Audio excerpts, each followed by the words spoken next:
السلام علیکم ورحمۃ اللہ وبرکاتہ۔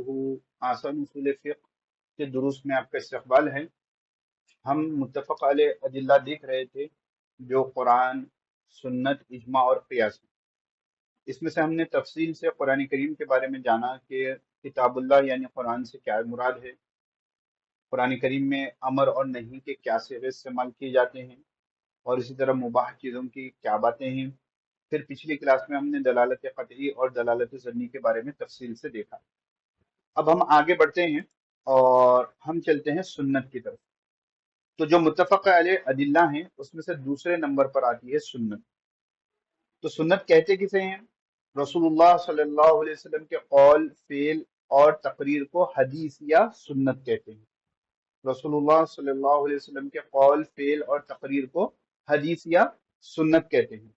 تو آپ کو تفصیل سے حدیث کے بارے میں جاننا ہے کہ اصول حدیث کسے کہتے ہیں، حدیث سے کیا مراد ہے، حدیث قدسی کیا ہوتی ہے، پوری تفصیلات جو ہے ہمارے آسان اصول حدیث کے کورس میں آپ کو مل جائے گی۔ یہاں پر بس ہم فی الحال یہ دیکھیں گے کہ متفق علیہ ادلہ میں جو دوسرے نمبر پر ہے جس کو ہم سنت کہتے ہیں، سنت رسول کہتے ہیں یا اس کو حدیث کہتے ہیں، اس سے کیا مراد ہے۔ تو حدیث سے مراد، سنت سے مراد حضور صلی اللہ علیہ وسلم کے قول، فعل اور تقریر کو حدیث یا سنت کہتے ہیں۔ قول سے مراد آپ صلی اللہ علیہ وسلم کے ارشادات ہیں۔ جتنی بھی احادیث طیبہ آپ سنتے ہیں، پڑھتے ہیں، قول رسول اللہ صلی اللہ علیہ وسلم، تو وہ تمام کے تمام اقوال میں آتے ہیں۔ جیسے مشہور حدیث ہے انما الاعمال بالنیات، تمام اعمال کا دار و مدار نیتوں پر ہے۔ تو یہ کیا ہو گیا؟ حضور افضل صلی اللہ علیہ وسلم کا قول ہو گیا۔ بنی الاسلام علی خمس، آپ صلی اللہ علیہ وسلم نے فرمایا کہ اسلام کی بنیاد 5 چیزوں پر ہے: توحید، نماز، زکوٰۃ، روزہ اور حج۔ تو یہ کیا ہو گیا؟ آپ صلی اللہ علیہ وسلم کا قول ہو گیا۔ تو پہلی چیز، قول سے مراد آپ صلی اللہ علیہ وسلم کے ارشادات ہیں۔ یہ بات آپ کو سمجھ میں آ گئی ہوگی۔ دوسرے نمبر پر آتا ہے حضور صلی اللہ علیہ وسلم کا فعل۔ یہ ترتیب نہیں ہے کہ یہ پہلا، یہ دوسرا، یہ تیسرا، یعنی ترتیب نہیں ہے، بس یہ جو ہے ایک ہم پوائنٹ بلٹ پوائنٹس لگا رہے ہیں کہ دوسرے نمبر پر پہلے ایک ہو گیا قول، اب دوسرا کیا ہے؟ فعل۔ فعل سے مراد ہے آپ صلی اللہ علیہ وسلم کے افعال اور معاملات، جو کام آپ صلی اللہ علیہ وسلم فرما کرتے تھے، جو افعال آپ صلی اللہ علیہ وسلم کیا کرتے تھے، جو معمولات حضور اقدس صلی اللہ علیہ وسلم کے شب و روز کے ہوتے تھے، ان کو ہم فعل کے زمرے میں رکھیں گے۔ جیسے کان نبی صلی اللہ علیہ وسلم یغدو الی المصلی والعنزۃ بین یدیہ تحمل وتنصب بالمصلی بین یدیہ فیصلی الیہا، یعنی جیسا کہ آپ صلی اللہ علیہ وسلم جب کبھی جو ہے نماز کے لیے جاتے تھے تو آپ کے ساتھ ایک عنزہ، ایک لکڑی رکھتے تھے۔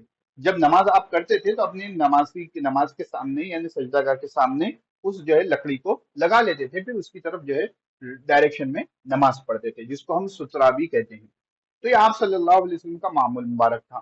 جیسے حضور صلی اللہ علیہ وسلم کے معمول مبارک میں 5 وقت کی نمازیں آ گئی، اسی طرح جو ہے آپ صلی اللہ علیہ وسلم کے جو سونے سے پہلے کے اذکار ہیں وہ آ گئے، اسی طرح جو معمولات ہوتے تھے آپ صلی اللہ علیہ وسلم کے، تمام چیزیں یعنی جو فعل سے، وہ کام کرنے سے جو چیزیں تعلق رکھتی ہیں، وہ تمام کے تمام جو ہے سنت ہی میں آئیں گے اور وہ فعل کہلائیں گے۔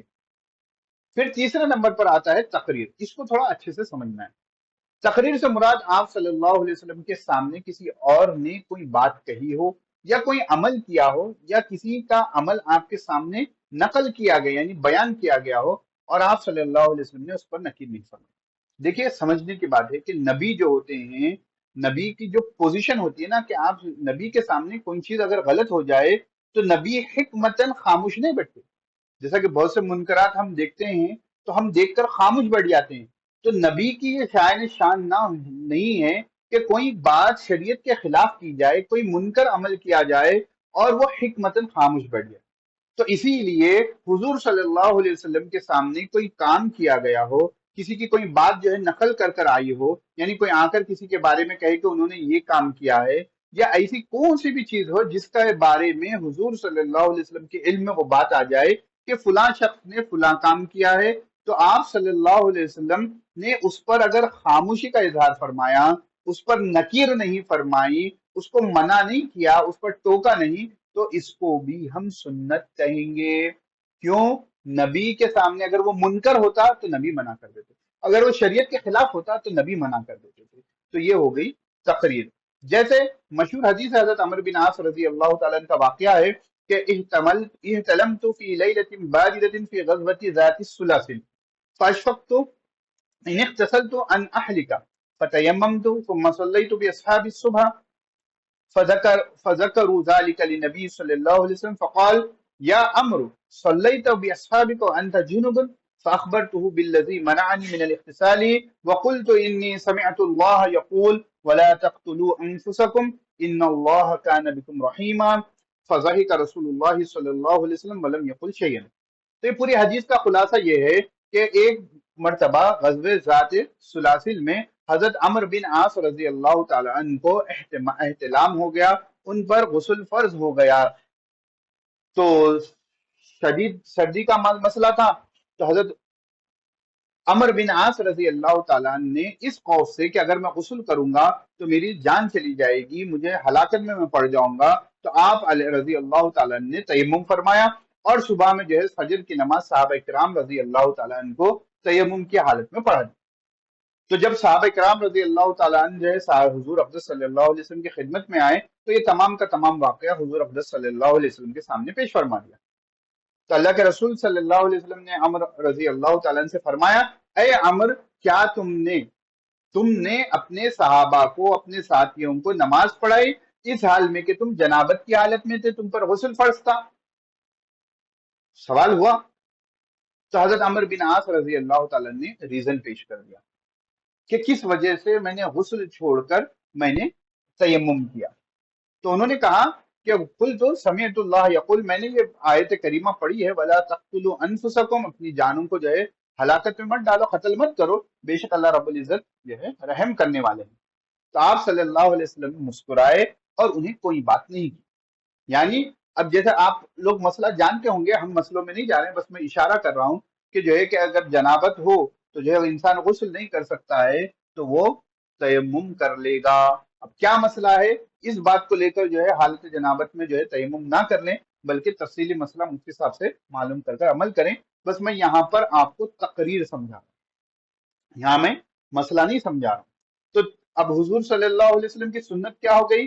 آپ صلی اللہ علیہ وسلم کا قول، آپ صلی اللہ علیہ وسلم کا فعل، آپ صلی اللہ علیہ وسلم کی تقریر. یعنی حضور کے سامنے کوئی عمل ہو اور آپ صلی اللہ علیہ وسلم نے خاموشی کا اظہار فرمایا تو وہ بھی سنت میں شمار ہوگا. اب ان تمام چیزوں کے بارے میں آپ کو تفصیل سے اگر جاننا ہے کہ حدیث کے اصول کیا ہیں، حدیث کی جو ہے کیا کیا کیٹیگرائزیشن ہے، تو آسان اصول حدیث مولانا خالد سیف اللہ رحمانی صاحب کا بھی کورس آپ کو پلے لسٹ میں مل جائے گا، اور ہوا تو یہاں پر میں آئی بٹن میں بھی لگا دوں گا، تو وہاں سے آپ وہ بھی سیکھ سکتے ہیں. تو یہاں پر آج ہم اپنی بات کو روکتے ہیں. انشاءاللہ اگلے سبق میں ہم حجیت حدیث پر تفصیل سے گفتگو انشاءاللہ کریں گے. اللہ رب العزت سے دعا ہے کہ اللہ رب العزت استقامت کے ساتھ، اخلاص کے ساتھ تمام اسباق کو پڑھانے کی توفیق دیں. آمین. السلام علیکم ورحمۃ اللہ وبرکاتہ.